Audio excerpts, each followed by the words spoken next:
Good morning, welcome back to Young Hungry guys. This is Sir Andy here. So I'm in the beautiful Washington DC right now.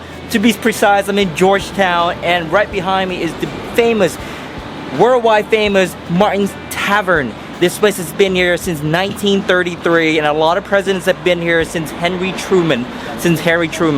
And every president since Henry Truman to George W. Bush have been here. It's an incredible place. You know, every booth here is named after a certain president. And what even more interesting is that, you know, President John F. Kennedy, he was here. He lived 2 blocks away from here when he was a congressman, and he was here every morning just reading his newspaper, and he proposed to his wife, Jackie Kennedy, here. And he was seen drafting his inaugural address right here in this very beautiful tavern right here. So let's go check it out, man. I am so stoked. Let's go.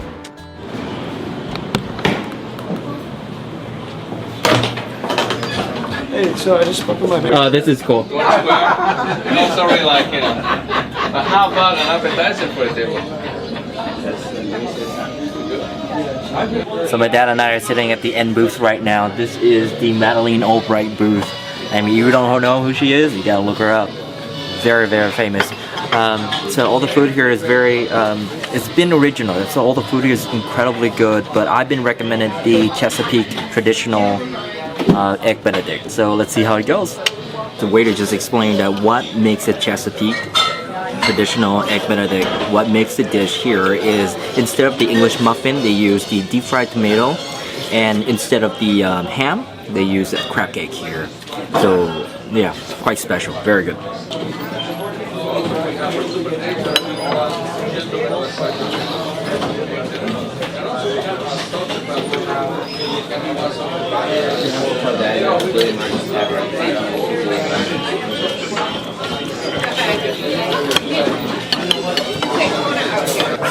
That just doesn't get old. Oh, so good. All right, let's keep on eating.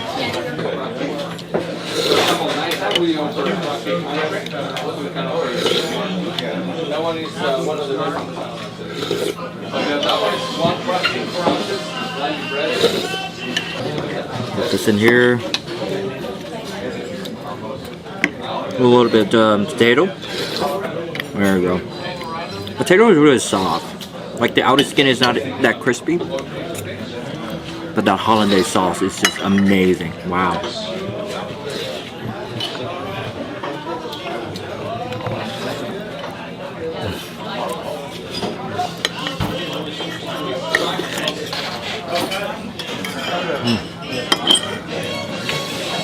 Alright, let's move on to the next one. Now, DC is awesome so far. Let's go!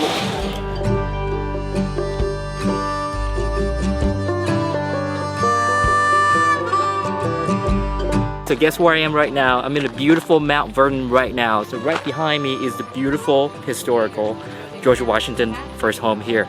So let's check it out. There's a tour right now. So our tour is at 3:25. It's in about 10 minutes. So let's go check it out, shall we? Let's go. And so there's a little museum upon your arrival here. Then you gotta walk through this walkway here to get to the home.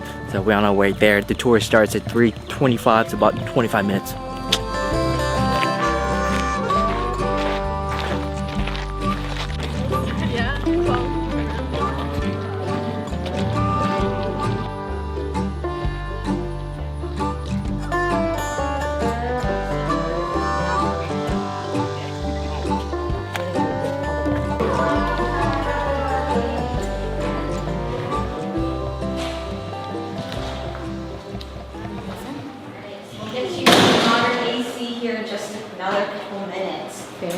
So this building we're standing in is the servants' hall. Wasn't used by the servants of the Washingtons typically. It was normally accommodations for the servants of guests. Wealthy people traveling to Mount Vernon in the 1700s may have had their own staff along with them, like coachmen, butlers, or valets. And so their staff could stay here while their employers were over in the mansion visiting with the Washingtons. There are these 2 rooms on this floor, as well as additional rooms upstairs on the 2nd story. The red is the paid white workers, and the green is the enslaved men, women, and children of African descent. There are 317 slaves here at Mount Vernon at the time of the general's death. Mount Vernon was an 8,000 acre plantation divided into 5 farms. First built in 1735 by General Washington's father. It was 4 rooms and just a single story. It was one of a couple homes that the family owned, however, so George Washington didn't spend a ton of his childhood here at Mount Vernon. He eventually inherits the property around the age of 27, and he is planning on getting married to Martha Danvers Custis, so he has a second story added in 1759.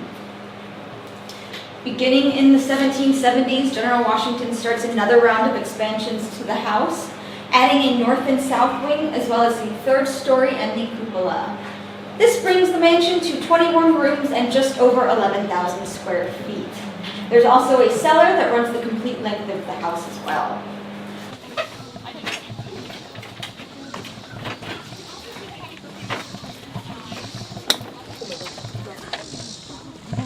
A couple more people to come in. Are you the last one? I am the last one. Thank you, No video. 87. It's a room you could have a large dinner party. And this is where his art gallery was. Now it would change. Furniture would be brought in and out of this space by enslaved workers like Martin. Now the theme in this room is farming. Take a look behind you, you'll see a farm scene on the mantelpiece. That's an original piece. It's Italian marble. It was a gift from an English admirer named Samuel Long. It's also in the ceiling. The outer circles above your head all have farm tools in them. And there's wheat sheaves in that one there. Wheat was the #1 crop at that time. And above every one of the doors, those are corn stalks and farm tools and fruit bowls. So there's farming throughout this room because General Washington loved farming. You see westward expansion and transportation. And you actually do see the beauty of America. These aren't just generic rivers. That's the Hudson River. That's Genesee Falls outside of Rochester, New York. And those are the 2 falls of the Potomac. Great Falls on the left and Harvester on the right. And Great Falls still looks like that. Sao bờ sông đẹp thế nhỉ?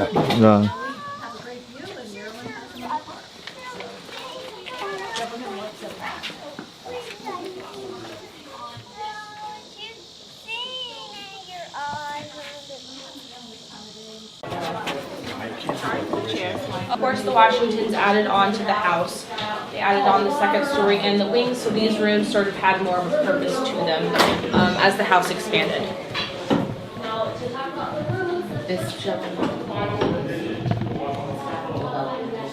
Guests came through either side, greeted by the enslaved butler Frank Lee, based on if they came by river or by land.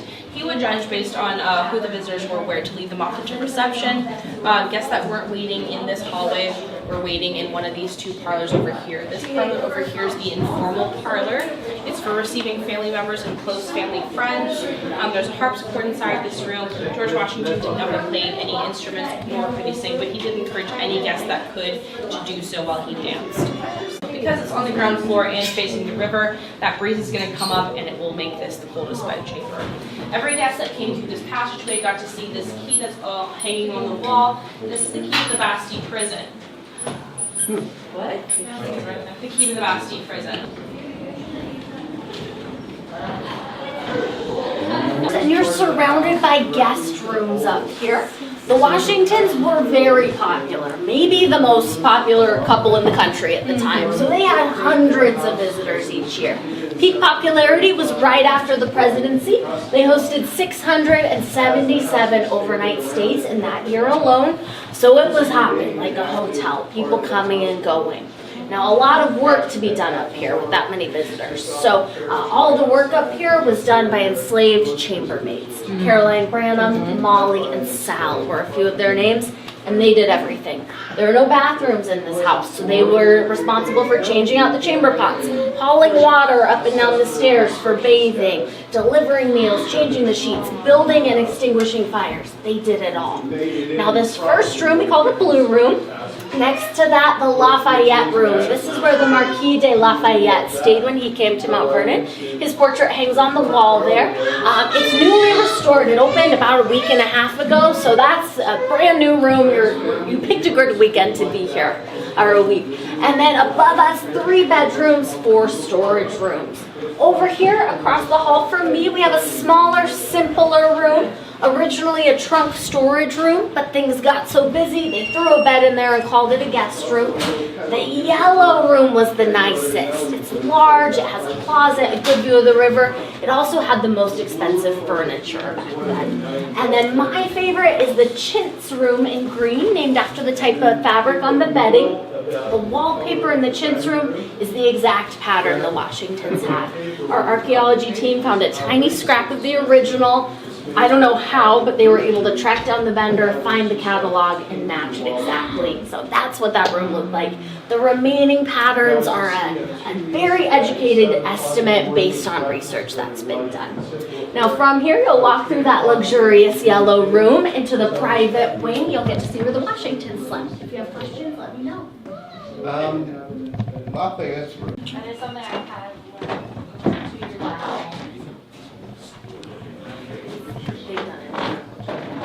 This is the Washington's bedroom. It wasn't just their bedroom, it was also Mrs. Washington's office. She ran the house out of the room, planning menus, holding sewing circles, things like that. The desk on the back wall, under the portraits of 2 of the 4 grandchildren, is the original desk that she used. The most important thing in the room, though, is the bed. More specifically, the bed frame. That is the original one that General Washington died on. It was December of 1799, and he developed a throat infection called quinsy. It is an inflammation of the epiglottis. He passed over the course of 36 hours at the age of 67 on December 14th. After he died, Mrs. Washington never slept in the room again. She chose one up on the 3rd floor, which she used for 2.5 years until she passed as well from a fever at age 70. Somebody hit the head here. These are not George Washington's books, but he did own over 1,000. Had a fan chair where he could sit and push the pedals with his feet to make the fan swing. This is his trunk. That is his telescope. This is a painting of his older half-brother Lawrence. The desk over there is George Washington's.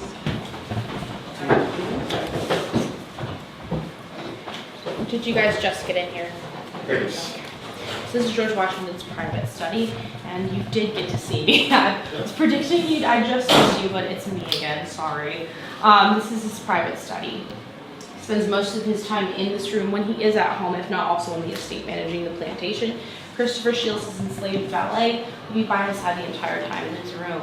Christopher Shields also went with George Washington with him to the American Revolution. Christopher Shields will also be by George Washington's side as he passed away upstairs. There's many important things in this room we like to highlight. Most importantly, this desk. This is where George Washington does most of his work from. This is his original desk. He writes his will in July 1799 from this desk. In his will, he famously frees 123 of his enslaved people, which does only mean his enslaved people, which they make up about half the enslaved population here at Mount Vernon in 1799. The other half will remain enslaved as they belong to Martha Washington and her first husband's estate.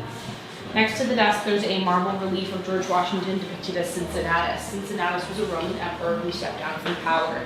George Washington also looks to Cincinnatus, steps down from power from the presidency, serves only 2 terms, 8 years, so that he can set up a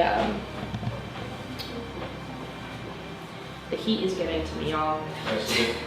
President for the presidency, yes. He sets up the peaceful transition because he, for the coming presidencies, he believes that those presidencies would be more influential than his own presidency.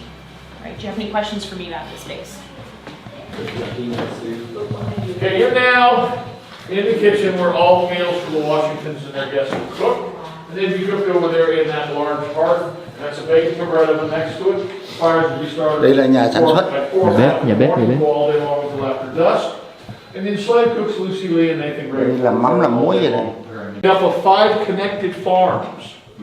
This was the mansion house farm. It was the hub. Everything else was on the outside. It hit 4 out farms. It went from the river out 4 miles. And it was a 10-mile shoreline. Wow. So it was big. And it wasn't the biggest plantation in Fairfax County. And you'll be exiting out here, ladies and gentlemen. Thank you very much for coming. Thank you. Thank you. Come on in, ladies and gentlemen. Come on in. So that was the main house. So we're gonna keep checking out the ground here. So I missed the part where you're saying, you know, this entire ground is just 1/5 of what it was. So it's 8,000 acres back in the day. So what you see now is just 1/5 of it. So yeah, it's big. So let's check out all the lone standing houses over here for like some of them are slave quarters. This is a wash house right here. I see that's the office, the clerk's office over there. Wow, man, this is gorgeous. Wow. So we are approaching Washington's tomb right now. So they request us to be quiet and to silent, pay respect, be respectful. So here it is. Just a few minute walk from the main house.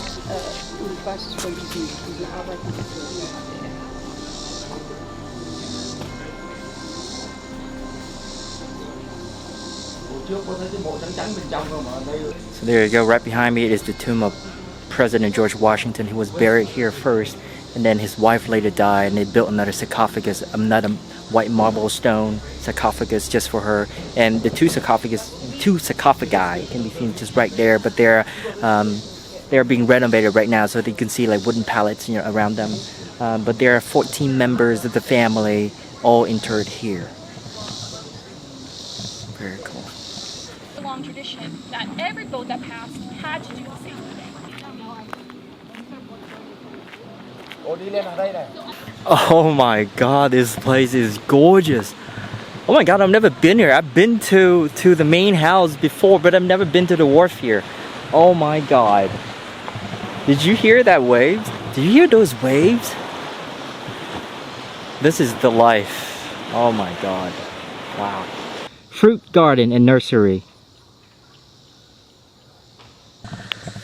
My dad is taking a break right now. We just climbed up the stairs to get to here. Oh my god. It's quite humid and it's kind of hot today, but it's not very sunny out, so it's great. And it feels so serene in here. It feels peaceful, and it feels so historically true that it, you know, I think it's very important for us young people to understand history of where we live, of where we come from, and you know, all the places we go to. And you know, I know some of us, you know, are busy, we have family and work, we can't travel, and hopefully, you know, through my videos you can learn a little bit more about the world around us, about our history, about where we came from. Very cool. That aside. Alright, and that's it guys, that's it for the tour. I learned a whole lot today. I'm pretty sure you did too. So hit that subscribe, hit that like button, alright? Stay young, stay hungry. I'll see you on the next one. Bye!